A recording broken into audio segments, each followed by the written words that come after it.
Hey folks, today I'm going to share some tips on how to hire effectively.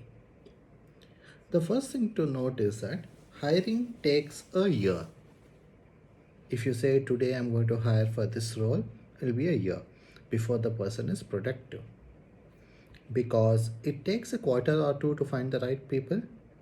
Then they will join, they'll have a notice period, they may ditch you on the last day, in which case you need to go back and hire more people. And once they join, it will take them 2 quarters to be productive. So considering all this, it takes 1 year. So whatever you need to plan 1 year in advance. Hiring is a project in itself. It takes up a lot of time and distracts you from product development. There is no way around it, except maybe hiring a consultant or a freelancer or someone outside. Other than that, there's no way around it. The right candidate for some other company may not be the right candidate for you. Figure out your unique requirements and hire for them. Write a job description to communicate your requirements. Don't treat it as some overhead or some bureaucratic process you need to follow. It's actually a useful thing.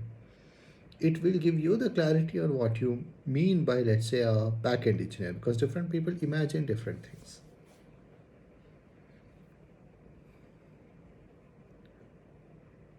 One of the people who joined my company, I asked him at what point in the interview process was he convinced to join. He said, when I read the job description.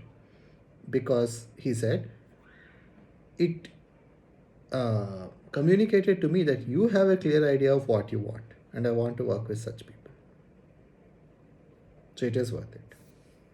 Hiring is a funnel, there are multiple steps, and you need to let some people pass at each stage, eliminating some other people. Google's research found that 4 is optimum number of interviews. In each round or stage of the funnel, if you are sure that the candidate is bad, reject him. In fact, you don't even need to wait for the end of the interview. If you reach that conclusion midway through the interviews, just stop the interview, tell him we have made this decision, sorry, we will not be able to go ahead. Don't waste your time out of a misplaced sense of courtesy. Because hiring is already going to take a long time, don't make it longer. And you're saving the candidate's time and stress as well, right? It's stressful for him to be in an interview. So if halfway through the interview you have decided he's not a good fit, it's not respectful towards his time to drag it on. If you're not sure whether he's good or bad, give him the benefit of doubt and let him go to the next round. Right? So there are 3 situations. The candidate is good, the candidate is bad, and you're not sure. In the not sure case, reject him. In the other cases, let him go to the next round. If he's not good, you can always reject him later. You need to track your statistics for this funnel, as with any funnel. In my case, I reject 90% of candidates in the first round. And that is what you need, because you have to interview dozens of people to hire one person. And if you are hiring, let's say, 5 people, and you are interviewing 40 for each of them, that's 200 people. Now, if you conduct 2 interviews for each of them, you're dead. That's 200 extra interviews. You'll never have time for real work. So you should also track your statistics and aim to reach this 90% threshold. Now, initially, for the first few months of hiring, if you've never hired before, you may need multiple interviews to be sure of your decision. That's okay. But over time, you should improve and try to get to 90% rejection in the first interview. Schedule interviews for 1.5 hours. That way, you can get deep into a subject or cover multiple subjects. If you make it longer than that, people can't focus. The most important qualification for a candidate is that he wants the job. If you have very few engineers, like 2, it becomes hard to run your company. Because if they both leave, product development stops and you have to personally do all the hiring. So you need a certain minimum size. Hiring is a compromise. You'll never find someone who meets all your requirements. So you should Be clear which is more important and compromise on the rest. A friend of mine, for example, believes that commitment to his startup is more important than skill. And he wants people to show that commitment by taking a pay cut, ideally. If not, at least the same salary, not a raise. Or at most the same salary, rather. So that is his perspective. So you need to have a clear sense of hierarchy, what's more important, what's less important, because you can't have it all. Don't reject people for not having skills that you don't need in the job, like data structures. When you hire someone, you should always be clear. Are you hiring to add skill, like you don't have a backend engineer, you have only front end and mobile engineers, and you're hiring a backend engineer? Or are you hiring to add manpower? You have four backend engineers, and the fifth backend engineer merely makes it faster. Either is fine, but be clear what you're doing. Don't ask people to move between front end, back end, mobile, etc. Don't hire a back-end engineer to do iOS because it takes 2 quarters to ramp up. Now, if you can afford that, great, but many companies can't. And in my case, he left after 4 months, so that was a big loss to me. Hiring can be optimized to save your time, delaying the hiring, or to save your time. Or the other way around, basically. So, for example, for multiple quarters, when I had enough people to keep the show running, what I would do is I would keep my job description active. I would have my take home exercise linked from there. And only people who did the take home exercise and sent it to me, only those I would follow up with. People who just applied on the job board, I wouldn't even bother. And of course, the JD says, in order to be considered for this job, please solve this take home exercise and send the solution to this email ID. Now, that is a conscious choice to prioritize one over the other. In this case, prioritize our time because we were not in an urgency to hire. And there may be some good candidates we have lost who may not be willing to solve the take home exercise right away. They may prefer to have an interview first, see that the company has invested some time in them, and only then invest their time in the company, which is not wrong, but it's a trade off. Another example of a trade off is to ask people to do skill assessments on LinkedIn, which are very good, by the way, and take only 20 minutes. Another example of a trade off is outbound. You should do it only if you have a dedicated recruiter or HR, otherwise, it takes a lot of time.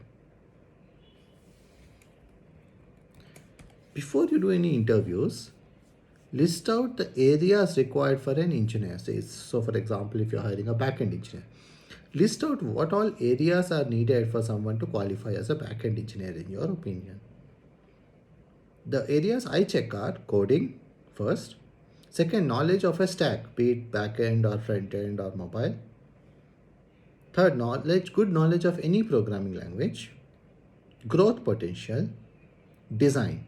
Design is for people who have more than 3-4 years experience. So these are the areas I check for. So make a list. Don't try to put it in your mind. Make a list, share it with your team, agree on it, and cover all these areas in an interview as much as possible for each candidate. Again, if someone has failed, you reject him and don't waste any more time with him. But if someone is good, before you make an offer, ideally you should have covered all these areas. Interviewing is depressing because 90% of candidates are useless. I had one joker who wrote an if statement with two else blocks. So it said if something, do something, else something. I asked him, what is this? Because I was shocked. He said, this is an if else statement. So I told him, I can see that, but why does it have two else blocks? Oh, he said, it evaluates this condition. If it is true, this block executes, otherwise that block executes. Then I asked him, I know that, but why do you have two else blocks? He thought for a minute and he said, the second else block exists just in case the first doesn't get executed. So I was shocked to hear this answer. He saw my face and tried to reassure me by saying, "Don't worry, it won't happen most of the time." So, disproportionately bad candidates, 90% of them are useless. I think the reason this happens is that the good ones already have a job and they're not looking. Or when they do look for a job, if they interview with a few companies, they get offers from everyone or enough of them, and they accept a job and they stop looking.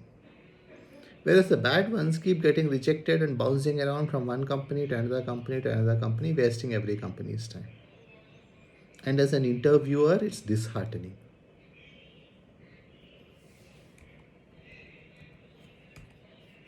Let's talk about actually conducting the interview. First, interview collaboratively, not combatively. The tone should be two colleagues discussing a topic, not a person being intimidated by a panel. Don't tell a candidate to do good things and to do things that are good practice anyway. So, for example, if you're giving a take-home assignment, don't say write good code with tests for edge cases. Don't say anything like that. Let him do it by himself. You will know if he takes care of it. Because good engineers would do that without being told. And if someone has to be told in order to do it, he's a bad engineer. If you tell him both the good and the bad engineer may take care of edge cases, then you no longer know who is good and who is bad.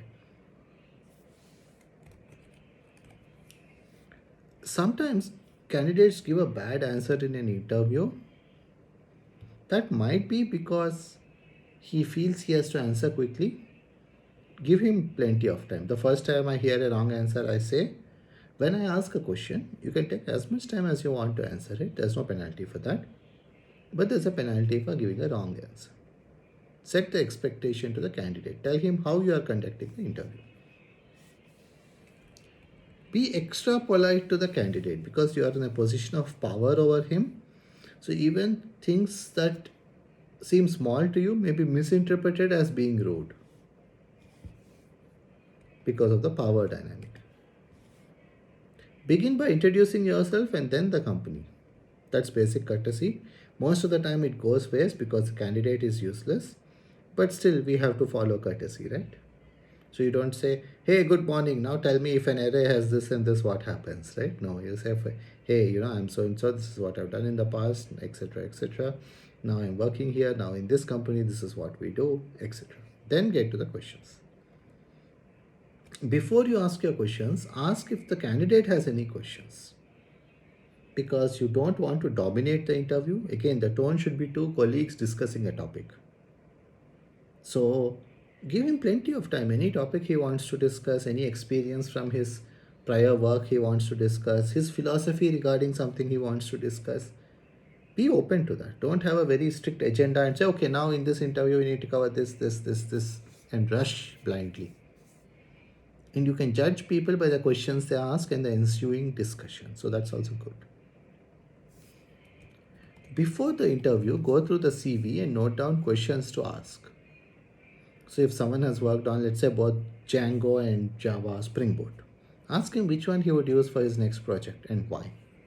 Right? These kind of framework questions where if it could be a database or a front end or a back end, anything, right? Which of these would you use? If someone has used both RabbitMQ and something else, Kafka, ask which one they would use and why, right? If someone says he helped new joinees to the company onboard and become productive, ask him how he did that. There are two reasons you should ask. One is you may not know something.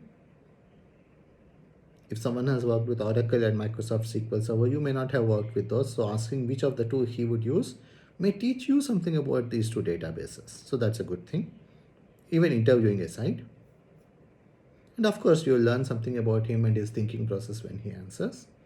The second reason you should ask is to judge whether he just does things in an unthinking manner or he thinks through it and can identify multiple reasons and so on.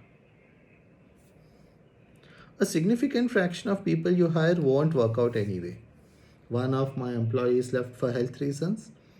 One of them did not like the environment of a startup. He wanted a bigger, kind of more orderly, stable company. A third guy had some other reason to quit. And a fourth guy, yeah, he quit and then he took it back.